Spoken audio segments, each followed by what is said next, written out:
Hello दोस्तों, आपका बंधु परिवार में स्वागत है।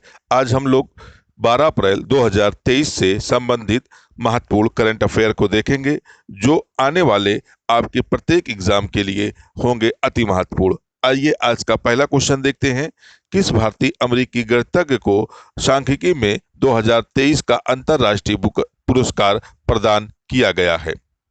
तो आपके सामने विकल्प ए है PC Mahalanobis, B C Radha Krishnan Rao, C Harishchandra, D D R Kaprekar. तो आपका सही उत्तर हो जाएगा ए, यानी पी सॉरी दोस्तों, आपका सही उत्तर हो जाएगा सी राधा कृष्णन राव, यानी आपका सही विकल्प है बी। आइए इससे संबंधित कुछ अनफैक्ट देखते हैं। प्रसिद्ध भारतीय अमेरिकी गणितज्ञ और सांख्यिकीविद कैलामपुरी राधाकृष्णन राव को सांख्यिकी में 2023 का अंतर्राष्ट्रीय पुरस्कार प्रदान किया गया है दोस्तों। इस अवार्ड को गणित के क्षेत्र का नोबेल माना जाता है। मतलब जो ये पुरस्कार दिया गया है गणितज्ञ में, इसको गणित के क्षेत्र में नोबेल माना जाता है दोस्तों। तो यह अवार्ड राव द्वारा गणितज्ञ के क्षेत्र में किए गए अहम योगदान के लिए यह अवार्ड इनको दिया गया है दोस्तों। International prize in statistics foundation ने एक बयान में कहा कि 75 साल पहले राव ने अहम योगदान दिया था, जो आज भी विज्ञान पर गहरा प्रभाव डालता है। यानी राव द्वारा गणित के क्षेत्र में एक ऐसा सिद्धांत दिया था जो 75 साल भी में भी आज भी क्या है, प्रासंगिक है।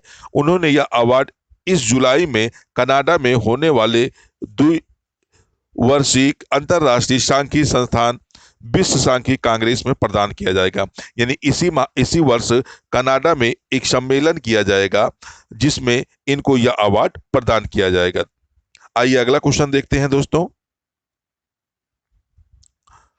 राष्ट्रपति द्रौपदी मुर्मू ने भरोसा या ट्रस्ट ऐप को लॉन्च किया है। यह किससे संबंधित है? तो आपके सामने ए विकल्प है रेल यात्री सुरक्षा से, बी विकल्प है महिला सुरक्षा से, सी विकल्प है साइबर सुरक्षा से, डी विकल्प है इनमें से कोई नहीं। तो आपका सही उत्तर हो जाएगा बी, यानी महिला सुरक्षा से। आइए इससे संबंधित अनफैक्ट देख लेते हैं दोस्तों। राष्ट्रपति द्रौपदी मुर्मू ने असम में गुवाहाटी हाई कोर्ट में आयोजित एक कार्यक्रम के दौरान महिला सुरक्षा के लिए भरोसा यानी ट्रस्ट ऐप लॉन्च किया।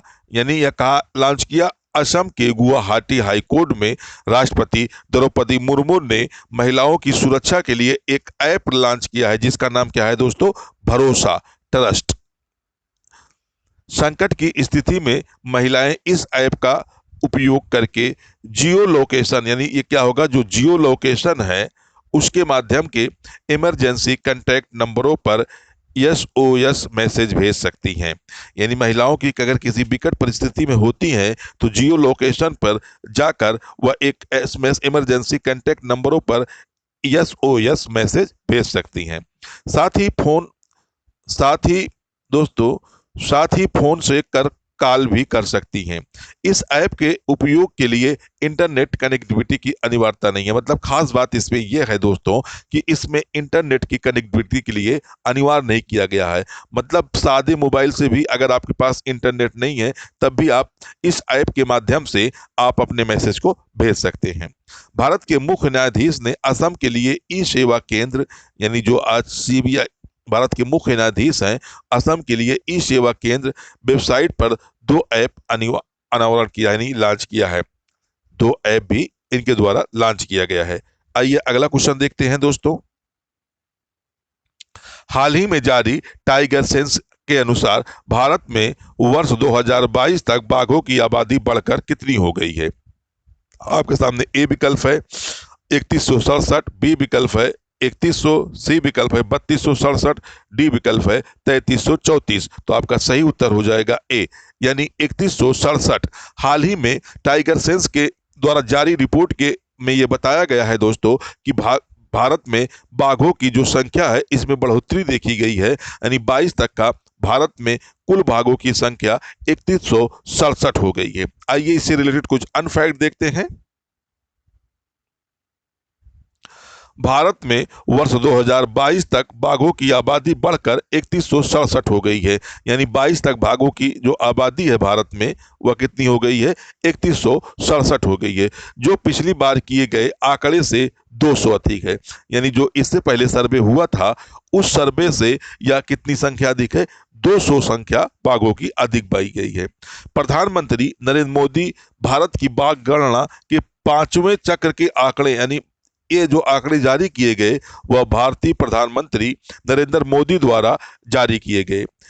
भारत में बाघों की संख्या वर्ष 2006 में जहां 1411 थी, यानी 22 से पहले अगर हम बात करें 2006 में, तो कुल बाघों की संख्या 1411 थी, जो 2010 तक बढ़कर 1706 हो गई। यानी 2006 से भारत की बाघों की जो संख्या वो लगातार क्या हो रही है? बढ़ रही है। वर्ष 14 तक संख्या यह बढ़कर 2226 हो गई। प्रोजेक्ट टाइगर के 50 साल पूरे होने के अवसर पर पीएम मोदी कर्नाटक के मैसूर दौरे पर थे और उन्होंने बांदीपुर टाइगर रिजर्व का दौरा किया। यानी जो प्रोजेक्ट भारत सरकार द्वारा 1973 में लॉन्च किया गया था उसका क्या हुआ? 50 साल पूरा होने पर भारतीय वर्तमान प्रधानमंत्री नरेंद्र मोदी बांदीपुर टाइगर रिजर्व का दौरा किया था। 1 अप्रैल 1973 को भारत सरकार ने भारत में बाघों का संरक्षण करने के उद्देश्य से प्रोजेक्ट टाइगर लॉन्च किया था। यानी ये प्रोजेक्ट टाइगर जो बाघों के संरक्षण के लिए लाया गया था, इसे कब लॉन्च किया गया था? 1973 में इसे लॉन्च किया गया था। आइए अगला क्वेश्चन देखते हैं। विश्व होम्योपैथी दिवस प्रतिवर्ष कब मनाया जाता है? ए विकल्प है 8 अप्रैल, बी विकल्प है 9 अप्रैल, सी विकल्प है 10 अप्रैल, डी विकल्प है 11 अप्रैल। तो आपका सही उत्तर हो जाएगा सी, यानी 10 अप्रैल को प्रतिवर्ष विश्व होम्योपैथी दिवस मनाया जाता है। आइए इससे रिलेटेड कुछ अनफैक्ट देख लेते हैं।